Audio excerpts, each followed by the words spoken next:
sahabat bahasa, kembali lagi di Sahabat, siniar bahasa dan sastra bermartabat bermanfaat.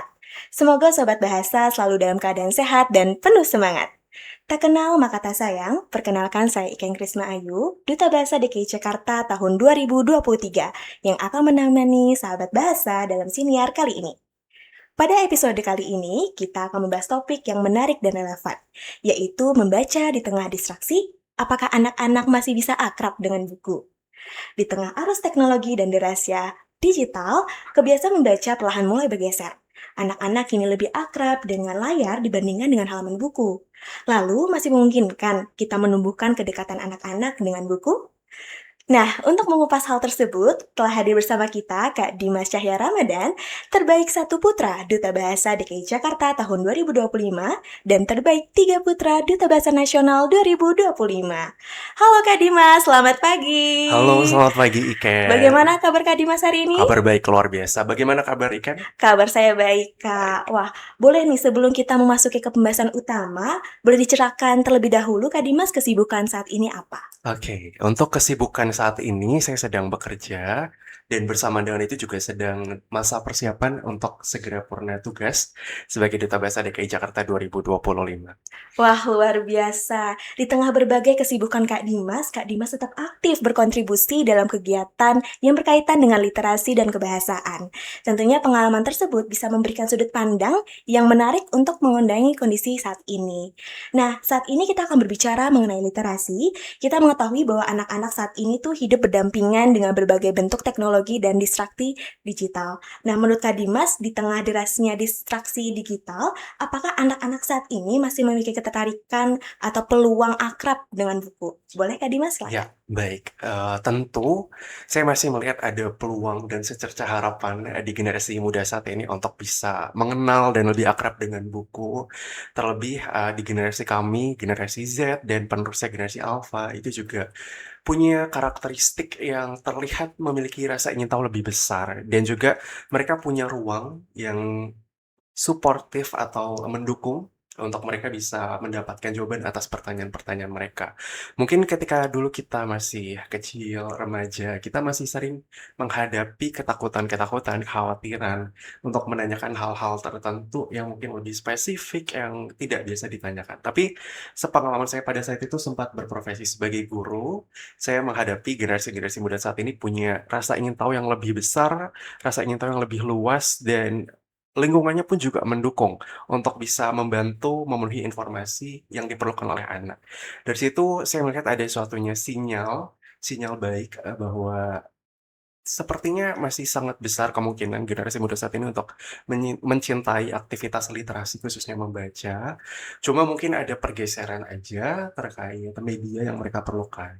Mungkin ketika kita dulu senang membaca buku yang berbentuk fisik, tapi saat ini media pembelajaran bahan bacaan itu luas sekali, beragam sekali bentuknya, tidak hanya fisik namun juga digital. Seperti yang kita tahu sudah banyak sekali ada platform berita digital, ada perpustakaan digital, dan ada platform bacaan lain yang bentuknya tidak lagi berbentuk fisik, tapi esensinya tetap sama. Anak tetap dapat melakukan aktivitas literasi, membaca, dan mencari tahu apa-apa yang ingin mereka ketahui, informasi apa yang ingin mereka dapatkan. Jadi, saya masih melihat ada peluang yang besar di generasi kita saat ini untuk membaca dan akrab dengan bahan bacaan. Oke, menarik sekali Kak Dimas. Nah, tadi melihat berbagai banyak peluang. Menurut Kak Dimas, tentunya ketika ada peluang ada tantangan nih Kak. Betul. Nah, menurut Kak Dimas, apa tantangan terbesar dalam menumbuhkan minat baca anak, khususnya di era media sosial, video singkat, ataupun gawai Kak? Iya, ini juga hal yang sangat dekat dengan generasi muda saat ini yang kita lahir dan besar di tengah kemajuan teknologi yang sangat masif. Terlebih saat ini ada media sosial dengan konten-konten berdurasi singkat di dalamnya. Kita seringkali merasa puas dan sudah dapat menyimpulkan suatu informasi hanya dengan video berdurasi 15 hingga 30 detik atau maksimal hanya 1 menit kita sudah dapat intisari dari informasinya gitu. Di satu sisi itu baik, karena cukup efektif dan efisien. Tapi yang tidak banyak disadari oleh generasi kita saat ini adalah ternyata di balik, singkatnya video-video yang kita konsumsi dengan adanya, aktivitas yang bersifat instan itu, jika dilakukan terus-menerus itu akan mengikis tingkat konsentrasi atau fokus kita, gitu. Di dalam istilah asing ada namanya attention span atau dalam bahasa Indonesia itu masa simak. Masa simak generasi muda itu sudah semakin menurun gitu. Ketika kita membaca buku, satu halaman saja tuh rasanya sudah hilang, Bosan, ya iya. bosan, konsentrasinya cepat menurun gitu, karena sudah terbiasa mendapat informasi hanya dengan menonton video berdurasi singkat tadi. Nah, itu yang menjadi tantangan juga. Dan itu juga isu yang kami angkat di DKI Jakarta tahun lalu. Wah, Sebagai seperti apa tuh, Firida Kak? kami akhirnya menghadirkan media pembelajaran, bahan bacaan yang menghadirkan aktivitas interaktif Wah, akhirnya. luar Jadi biasa. mereka membaca sambil bermain. Jadi ya itu tantangannya adalah bagaimana menghadirkan media serta aktivitas yang bisa menggairahkan, memunculkan hasrat atau semangat dari generasi muda untuk mau tetap mempertahankan fokusnya dalam membaca atau aktivitas literasi. Wah, benar sekali. Ternyata persaingan perhatian itu memang menjadi tantangan besar, pada era digital saat ini. Nah, oleh karena itu, menurut Kak Dimas, mengapa penyediaan bahan bacaan bermutu ini menjadi bagian penting dalam agenda penguatan literasi, kebahasaan, dan kesastraan? Iya, karena tadi menyambung dari yang sebelumnya, tantangan yang dihadapi oleh generasi muda saat ini adalah banyak mengonsumsi informasi dari media sosial, dari konten-konten berdurasi singkat, dari bacaan-bacaan yang juga singkat, sehingga mereka mungkin hanya menangkap intisari atau informasi yang kecil jangkauannya. Sementara kalau kita baca buku kan itu lebih luas. Kita baca surat kabar dulu koran, itu juga informasinya lebih terperinci gitu. Jadi bahan bacaan yang bermutu di sini punya peranan penting karena, ketika kita menyuguhkan anak-anak dengan bahan-bahan bacaan yang bermutu, itu juga akan mempengaruhi mutu atau kualitas mereka dalam berpikir, dalam bernalar. Nanti kan akhirnya mereka dapat mengajukan pertanyaan-pertanyaan lanjutan atas informasi yang didapatkan. Jadi melatih juga bagaimana anak-anak dapat berpikir secara kritis dan dapat mencerna lalu memirsa isi bacaan itu tuh apa sebenarnya. Karena salah satu yang menjadi tantangan, dengan adanya penurunan masa simak itu, akhirnya generasi muda saat ini kesulitan. Ketika Oh. membaca satu paragraf, 2 paragraf, ketika diminta, "Apa kesimpulan yang kamu baca? Apa yang kamu pahami dari bacaan itu?" Pemahamannya jadi minim. Karena nggak konsentrasi tadi, mereka nggak fokus dalam Mhm. membaca, akhirnya kesulitan dalam memirsa, bahan bacaan gitu. Jadi dengan adanya, bahan bacaan yang bermutu tentu akan, mempertimbangkan juga terkait tingkatan bahasa yang ada di dalamnya sesuai tingkat perkembangan anak, kemudian, isu-isu yang dimunculkan dalam bahan bacaan tersebut juga, memunculkan topik-topik yang dekat dengan anak sehingga pendekatan-pendekatan seperti itu yang dapat memunculkan luaran, yaitu tentang cara berpikir anak yang lebih kritis, cara mereka Mmm. bernalar juga lebih baik. Wah, menarik sekali. Artinya bahan bacaan yang berkualitas tidak hanya menambah pengetahuan, Mhm, tetapi juga membentuk cara iya, berpikir, memperkaya kosakata, serta menanamkan nilai-nilai kehidupan. Lalu jika berbicara mengenai kualitas bacaan, tadi seperti yang sudah disampaikan oleh Kak Dimas, seperti apa ciri bahan bacaan yang tidak hanya menarik, tetapi juga mampu memperkuat literasi, mhm, kebahasaan, dan kesastraan untuk anak? mhm. Mmm, bagi saya salah satu upaya yang bisa dilakukan adalah dengan mengolaborasikan antara Eee, budaya, jadi kita banyak, melibatkan budaya di dalamnya, sejarah-sejarah terkait hal-hal yang masih terasa dekat dengan, anak-anak, tapi juga memperkenalkan bagaimana budaya yang ada di sekitar mereka. Sebagai contoh saya berasal dari Jakarta Ya? Utara, di Oh, pesisir Jakarta Jakarta dan Utara. ya cerita-cerita yang, termuat di sana itu, si Pitung, si Oh, Mirah dari Marunda gitu, benar-benar. itu, eee hal yang menarik untuk diangkat sebagai bahan bacaan, selain memperhatikan tadi terkait tingkatan bahasa yang dimuat, kemudian, topik-topik yang relevan, kita juga bisa menyelipkan cerita-cerita rakyat yang berbasis budaya sehingga, itu sebagai panduan, generasi muda saat ini juga dalam menjalani hidup. Kita bisa belajar tentang sosok-sosok pahlawan, Mhm. sosok-sosok yang berpengaruh di suatu lingkungan dan bisa mengambil, pesan baik dari tokoh-tokoh tersebut sehingga, itu juga bisa menjadi panduan dalam menjalani hidup. Wah, berarti memilih bahan bacaan yang juga memerlukan perhatian khususnya agar sesuai juga dengan usia atau level dari kebutuhan perkembangan anak, Ya. betul ya, Kak? Nah, di sisi lain masih banyak nih masyarakat yang menganggap bahwa teknologi itu sebagai penyebab menurunnya minat Mhm. baca. Menurut Kak Dimas, selaku Duta Bahasa DKI Jakarta, apakah teknologi benar-benar menjadi musuh buku Mhm. atau justru menjadi jembatan bagi Mhm. literasi?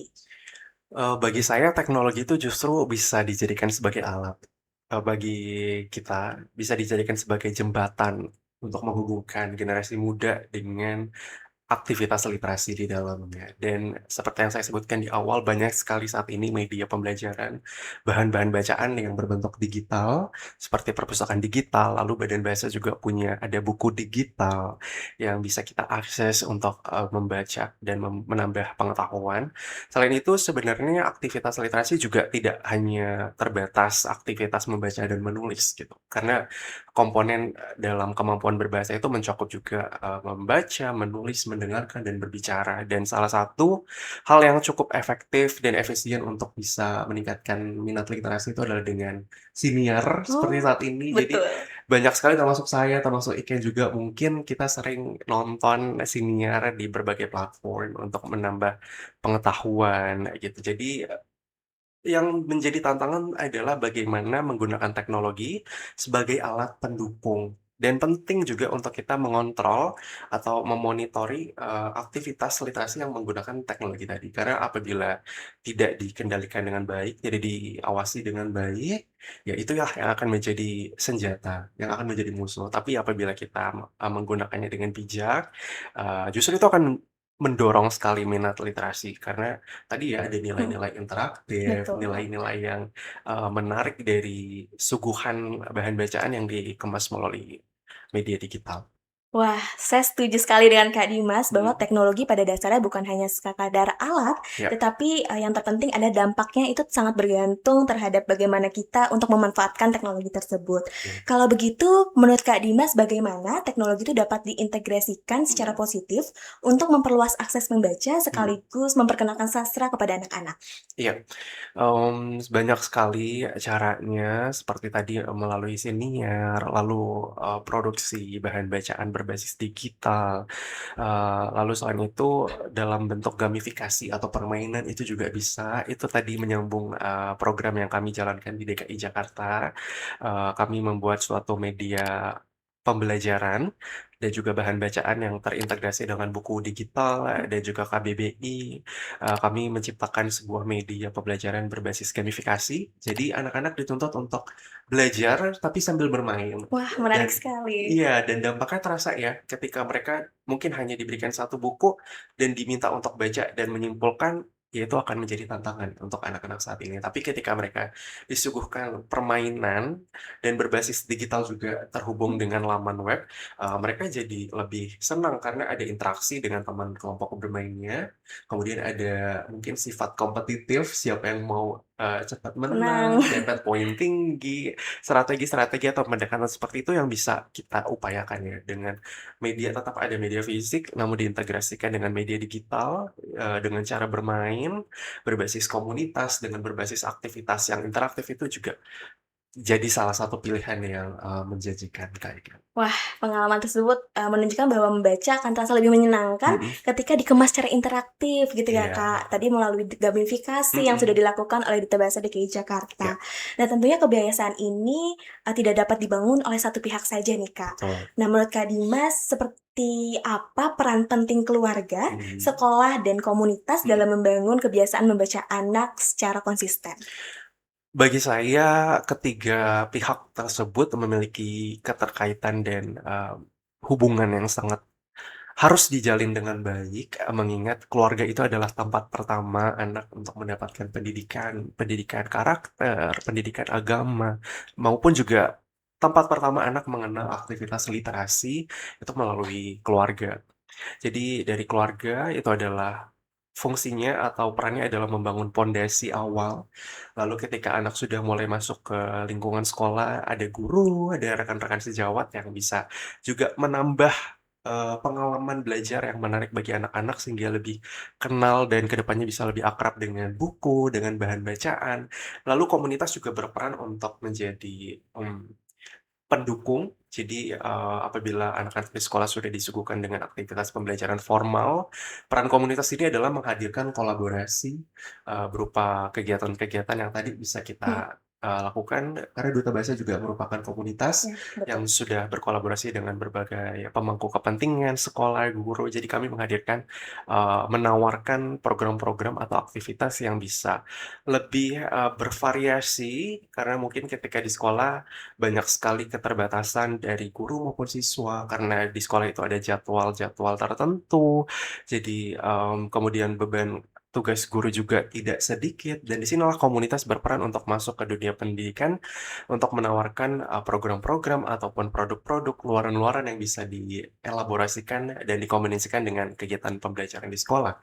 Sehingga aktivitas literasi itu juga menjadi suatu hal yang menyenangkan karena ekosistemnya sudah terbentuk mulai dari lingkungan keluarga, lingkungan belajar di sekolah secara formal, dan juga dukungan dengan komunitas. Wah, berarti sinergi antara keluarga, sekolah, komunitas ini menjadi fondasi penting dalam membangun budaya membaca sejak dini. Selain budaya membaca, Badan Bahasa juga memiliki Mhm, agenda prioritas berupa peningkatan program sayembara dan apresiasi sastra. mhm, Mengapa aspek tersebut menjadi hal penting dalam ekosistem mhm. literasi ini, Kak? Ya, karena berbicara perihal literasi, kita tidak hanya berhenti pada aktivitas membaca, tapi harapannya dengan adanya aktivitas membaca tadi, akhirnya generasi muda, para siswa-siswi itu bisa memiliki ketertarikan untuk menuangkan apa yang sudah mereka ketahui dalam bentuk lain. Salah satunya dalam bentuk tulisan, gitu. Jadi karya sastra itu bisa berawal dari aktivitas membaca dulu, akhirnya mereka berkarya dan Badan Bahasa sendiri sudah memiliki banyak sekali ruang yang diberikan kepada generasi muda untuk bisa berkarya dan kemudian diapresiasi gitu. Jadi kita ingin sebenarnya Badan Bahasa tuh berniat untuk melihat potensi-potensi dari generasi muda, bagaimana potensi yang ada dan, karya-karya yang tercipta itu mencerminkan aktivitas literasi dari mereka sendiri. Semakin banyak karya yang dihasilkan, karya-karya yang potensial itu menandakan bahwa, oh, minat literasinya juga baik. Jadi dari situ kita bisa, menyaring talenta-talenta yang potensial dan dengan waktu yang bersamaan kita juga melihat bahwa, ternyata masih banyak, generasi muda yang peduli akan, isu-isu bahasa dan sastra. Wah, menarik sekali. Jadi literasi tidak hanya berhenti pada aktivitas membaca, tetapi juga mendorong lahirnya kreativitas dan Mhm, karya-karya baru. Berkaitan dengan hal itu, bagaimana nih program sayembara, mhm, apresiasi, maupun ruang kreatif dapat mendorong lahirnya generasi yang bukan hanya gemar membaca, mhm, tetapi juga mampu menulis karya sastra yang mhm. berkualitas. Iya, terkadang ketika generasi muda atau kami, sudah menuangkan suatu buah pikiran berbentuk karya sastra, karya tulis, yang menjadi penghalang adalah, apresiasinya tadi, gitu, Oh, ruang untuk mengekspresikannya. Terkadang anak-anak sudah punya, draft tulisan mungkin di gawai, digawai. mereka membuat draft tulisan entah itu cerita pendek ataupun novel atau, dalam bentuk lain, tapi mereka terkadang merasa tidak percaya diri, merasa malu, merasa, bahwa apakah karya yang sudah diciptakan ini layak untuk dibaca, layak untuk dikonsumsi.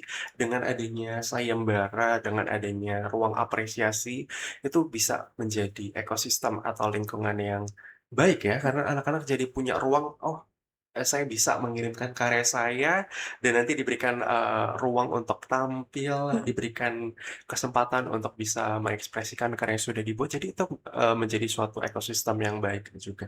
Dari situ kan akhirnya, timbul ada pencapaian baru, ada, suatu hal yang bisa dibanggakan dan bisa menginspirasi pemuda lainnya untuk akhirnya bisa berani juga, berani berkarya dan berani tampil karena Badan Bahasa sendiri sudah menyiapkan ruang yang, mendukung untuk, potensi-potensi tersebut. Wah, tentu ini menjadi siklus yang sangat positif ya, Kak. Semakin banyak membaca, semakin banyak juga gagasan atau kayak gagasan yang dimiliki oleh Mhm, para masyarakat dan juga pada akhirnya dari apresiasi yang sudah diberikan oleh berbagai pihak, ini dapat pula, menghasilkan karya yang luar biasa bagi mhm, generasi muda. Nah, melihat, dari sisi yang lain, menurut Kakak Dimas, apa kontribusi yang dapat dilakukan, oleh Duta Bahasa untuk menjembatani mhm. isu literasi, kemudian juga bahasa, sastra, dan generasi muda agar terasa lebih dekat dengan kehidupan dengan anak-anak nih, Kak? Iya, berhubung Duta Bahasa itu mitra ya, Iya mitra betul. kerja, mitra strategis dari kantor bahasa maupun badan bahasa. Jadi kami di sini tidak hanya berfungsi untuk mempromosikan berbagai program ataupun produk yang dimiliki badan bahasa maupun kantor bahasa, tapi di sini kami juga menjadi perpanjangan tangan bagi badan bahasa dan kantor bahasa untuk bisa mencapai atau mencapai kepada target-target sasaran yang mungkin belum tersentuh. Jadi kami juga di sini berperan sebagai pembuat program, kami menghadirkan berbagai program yang bisa, mendukung aktivitas literasi dan memperkenalkan generasi muda dengan buku. Kami sudah melakukan banyak sekali di Duta Bahasa DKI Jakarta sendiri sudah memiliki beragam program, tadi salah satunya ada jelajah literasi, kemudian ada, eee, UKBI untuk difabel, ada kedai kopi multilingual, dan banyak sekali program yang relevan untuk bisa dikombinasikan dan dikolaborasikan dengan berbagai program yang, terkait yang dimiliki oleh Badan Bahasa dan Kantor Bahasa. Luar biasa. Berarti Duta Bahasa tidak hanya berperan sebagai mitra badan bahasa dalam mengampanyekan penggunaan bahasa Indonesia yang baik dan benar, tetapi juga menjadi penggerak literasi dan juga program kreatif yang mendekatkan literasi kepada masyarakat. Sebagai penutup diskusi kita kali ini, Kak, jika Kak Dimas harus menyampaikan satu pesan penting Ya. untuk orang tua, pendidik, dan generasi muda tentang budaya membaca, khususnya di era distraksi digital, apa yang ingin Kakak sampaikan? Baik, untuk, teman-teman generasi muda, eee, kita adalah generasi calon penerus bangsa, kita adalah harapan, bangsa ke depannya. Jadi, aktivitas literasi itu adalah hal yang penting, menjadi pondasi kita dalam membentuk pola pikir, cara memandang berbagai perspektif. Jadi, aktivitas literasi salah satunya membaca, lalu dilanjutkan tadi juga dengan menulis, itu penting sekali untuk diperhatikan dan kita tidak lagi terhalang oleh atau, terperangkap oleh media yang hanya berbentuk, buku fisik, tapi kita justru sekarang sudah diuntungkan dengan banyaknya media lain dalam platform digital. Jadi, kita harus menjadikan teknologi ini bukan sebagai musuh tadi, Betul. tapi sebagai alat untuk mendukung, pencapaian tujuan tadi, gitu. Jadi mungkin hanya medianya saja yang berbeda, cara penyampaiannya saja yang berbeda, tapi esensi dari aktivitas literasinya sebetulnya tetap masih sama. Jadi, sama-sama kita bangun lingkungan yang saling mendukung dalam aktivitas membaca, agar lebih akrab dengan buku, tidak hanya buku fisik tapi buku digital ataupun dalam bentuk dan aktivitas lainnya, sehingga kita bisa lebih baik, pemahaman dalam menerima berbagai informasi yang sangat masif di berbagai media. Terima kasih banyak Kak Dimas. Pesan tersebut menjadi pengingat bagi kita bahwa budaya membaca tidak hanya tumbuh secara instan, melainkan melalui kebiasaan-kebiasaan kecil yang dilakukan secara konsisten. Dengan kolaborasi antara keluarga, sekolah, komunitas, dan dukungan teknologi yang bermanfaat, tentunya saya yakin budaya literasi dapat terus berkembang di tengah perubahan zaman. Sebelum mengakhiri sesi siniar kali ini, kami persilakan kepada Kak Dimas untuk menyampaikan pesan menutup bagi sahabat bahasa.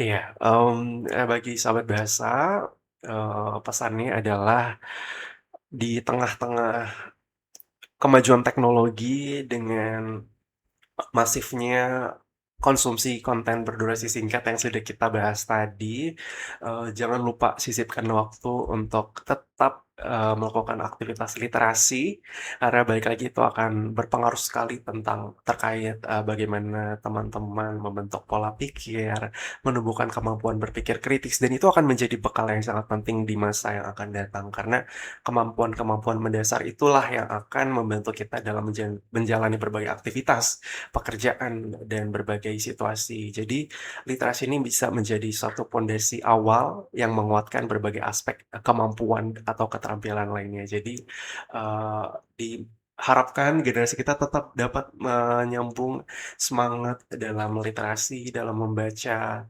dan, berkarya juga tentunya.